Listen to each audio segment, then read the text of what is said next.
Hello, and welcome to the Fueling Creativity and Education podcast. It's summer break here in the US, and that means it's time for another Listen and Learn series.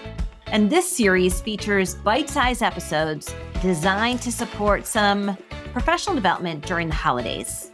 Now, as scholar practitioners, Cindy and I do see the summer as a chance to recharge and catch up on new ideas and research. So Matt and I put together a list, and we reached out to some of our past guests who have recently published books and invited them back to talk briefly about their latest work. And if you're a regular listener to the show and listened to one of our Listen and Learn series before, you'll know that these off-season episodes are short and focused. We ask just 3 questions about their new book, providing a perfect way to stay inspired while still making time for that rest and family. So whether you're a new or regular listener, be sure to follow us on your favorite podcast platform and enjoy this special summer edition of Fueling Creativity and Education. So let's begin.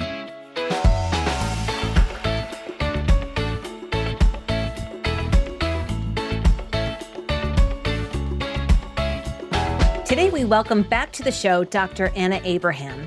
Dr. Abraham is the E. Paul Torrance Professor and the Director of the Torrance Center of Creativity and Talent Development at UGA's Mary Frances Early College of Education. Way back when Matt and I did season 3, Anna joined us for a double espresso on neuroscience and creativity, which we will link to in our show notes. Today, she will be talking about her new book, The Creative Brain, Myths and Truths. Anna, welcome back. It's great to have you again. Always good to be with you guys. Thank you for having me. All right, so our first question in this Listen and Learn series, Anna, about your book is just for you to give us a 60-second pitch about it. Okay, so the book, The Creative Brain, Myths and Truths, explores what I call myth truths throughout the book. So I don't want to take a judgment on whether they're myths and truths. I want us to, the reader to explore it with me. So the book explores 7 myth truths about the creative brain. And it starts with perhaps the one everyone wants to know about, which is the creative right brain is the first chapter. Mm-hmm. The second myth is the madness and creativity link. Mm-hmm. The third is the link between psychedelic drugs and creativity. Mm-hmm. The fourth focuses on atypical brains and creativity, because there's a lot of literature in the neuroscience on how certain types of brain damage lead to an increase in creativity. The fifth is on intelligence and creativity, one of the age-old questions in creativity.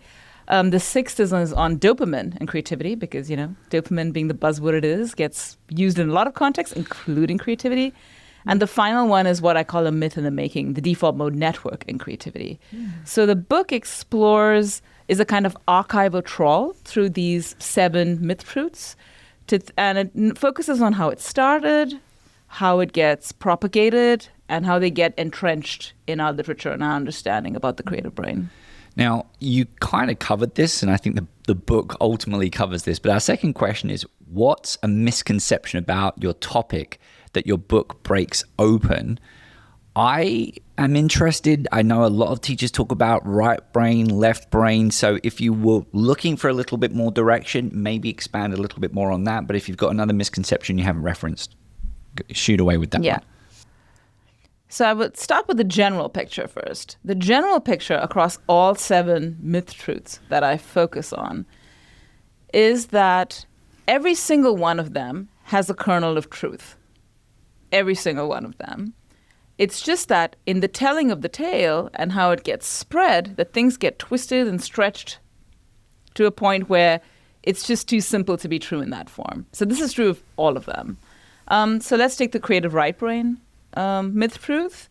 It was born of a certain time when the left brain was getting all the press, right? Because we started to discover through the neuroscientific techniques the amazing capacities of our left brain. So it was sort of like where the focus is, mainly language. And since we think of ourselves as a very language that most of our, let me put it this way, the idea that language is central to what we do as human beings. And so this part of the brain that seems to do a lot in terms of linguistic functions, that it's so lateralized meant that the left brain was sort of emphasized in terms of its importance in all aspects of sort of rational, goal-directed, intentional aspects of thinking.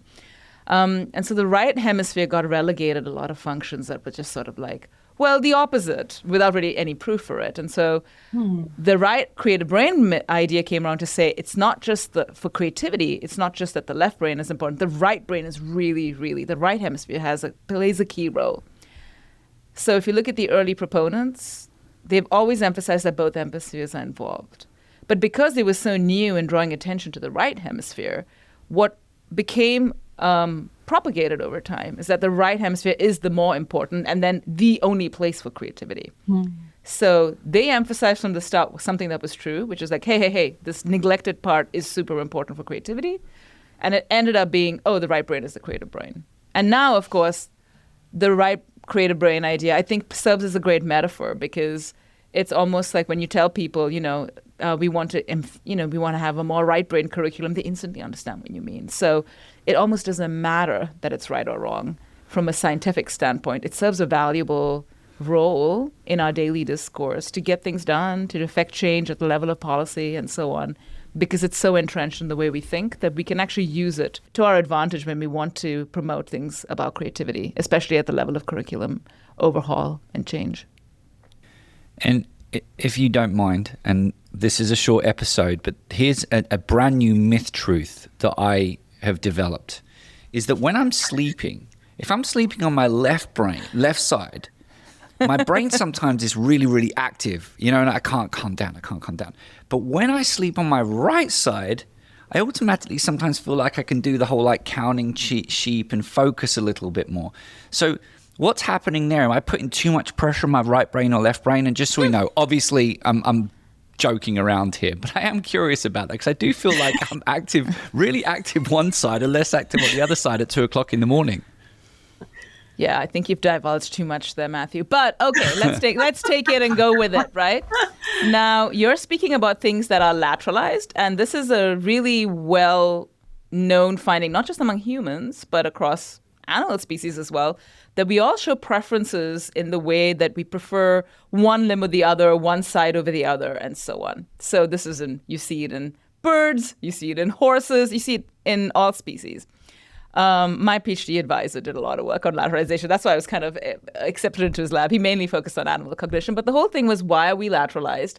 Is there a systematic sense of it? And he did this great paper a long time ago, in Nature, one of the biggest journals in the world, where he talked about the asymmetries of kissing. He noticed when he was sitting really bored every week, he was at an airport, and he would look at it and look at people greeting each other at airports, and he would note where are their heads turning when they're trying to kiss. And he noted that there's an asymmetry in general, that people prefer to tilt their heads towards the right, than the left. And his data set was like a little card in his wallet where he did little tally marks. So this became a Nature paper, right? But essentially what he linked it to was almost from an evolutionary perspective, that right from when we're in mother's wombs. In his case, he was looking at chick data because there's a lot of work on eggs and how chicks essentially, while they're developing, one side gets more innovation. I forget which eye it is, I should remember. But as the chick is developing, one eye is closer to the shell, but the other eye is this way. And it gets more innovation. It starts to develop the hemisphere that receives that light innovation starts to develop in ways in the way that the dark one does not, right? And of course, it influences everything about once a chick gets out. So if I would say in your case, there must be something about the comfort with which you have learned over time to lie on a certain side. And I had the same problem. I can't, there has a certain way that I have to lie on in order to feel relaxed. If you feel relaxed, if you look at your brainwave activities, there's going to be certain types of patterning that fits with that relaxed pattern. Alpha activity will change. You'll be getting into what's called the hypnagogic state, which is ideal for creative ideation. People as eminent as Thomas Edison have known that. So he actually used that in his techniques, by the way. He would sit in a chair with a really heavy bell in his hand, and as he fell asleep sitting down, he would, you lose muscle control. It drops down, and he would wake up and then write down all his thoughts then. So he used that sense of feeling relaxed, having this hyper-associative light stage in order to channel his creativity to coming up with lots and lots of ideas. So We know there's something about feeling relaxed, feeling at ease, feeling loosened up that almost releases the static in your brain in terms of your associative networks that might be conducive to your creativity more than others. So for you, it might be about the trigger point is how you lie down. That something about the musculature enables you or doesn't or constrains you. I love it. And we're seeing these myth truths. Is that a satisfying I loved answer? it because one, I felt like you're comparing me to Thomas Edison. And then the other part of it was the fact that I'm developing my own myth truth. So I love it. All right. Our final one is, what is one concrete or practical thing your book can teach others? The practical thing from the book, and I think I explore this greatly in the afterword, the sort of synthesis that comes from all the chapters. And I would say the one take-home message is that most of these myths that come to be propagated come about because of the way our brains have evolved. And we have evolved as a species to like stories, right? We like to make sense of what's going on. If we see something, we're immediately coming up with explanations for why that is. So, you're driving back home and a car has stalled.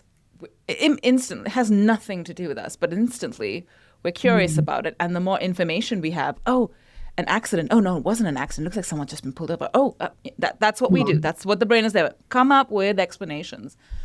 And we try to explain it. We want explanations for everything that we have and that we see around us. These marvelous feats of creativity, whether it's you see it in, 5-year-old Mozart or in 70-year-old Grandma Moses who started to paint then, So, or when you see suddenly your child have this super incredible interest in something that they've never shown interest in before, or where you see creative techniques being able to improve cognitive function in older adults. There's something about that we want to explain. And a lot of the time, our explanations are only as good as what we know about it.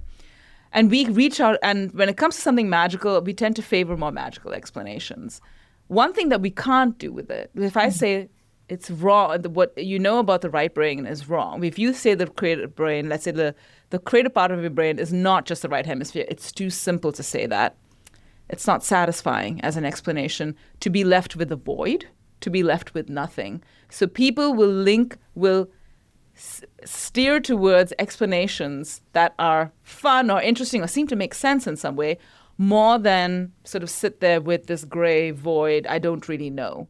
And that's the reason why it's very hard to dispel them, because unless you have a great competing explanation, you're not going to dislodge them.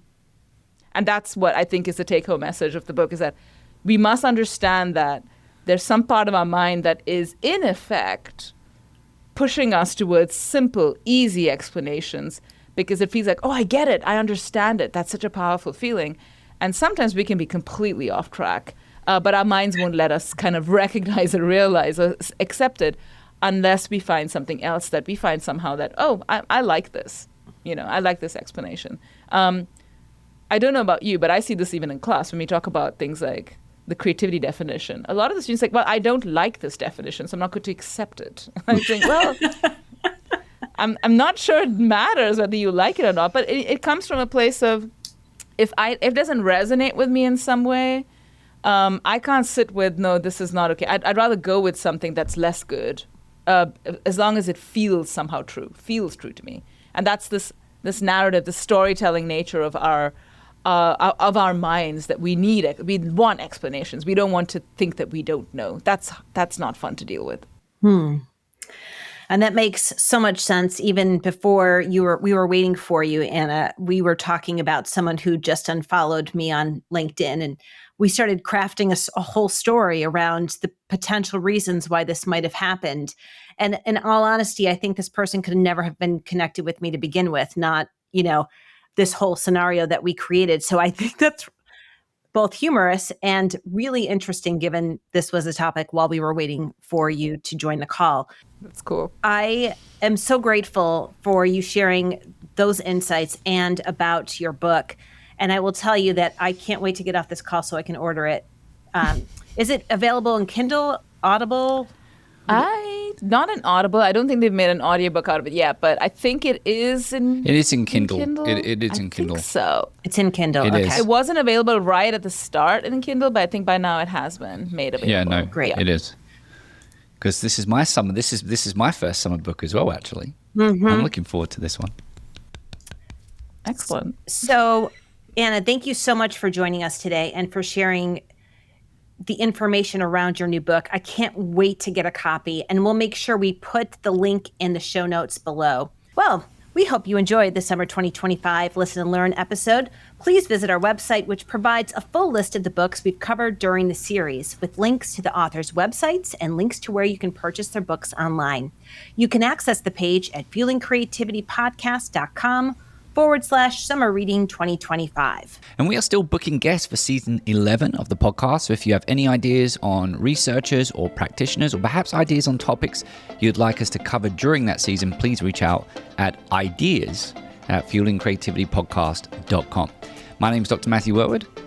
And my name is Dr. Cindy Burnett.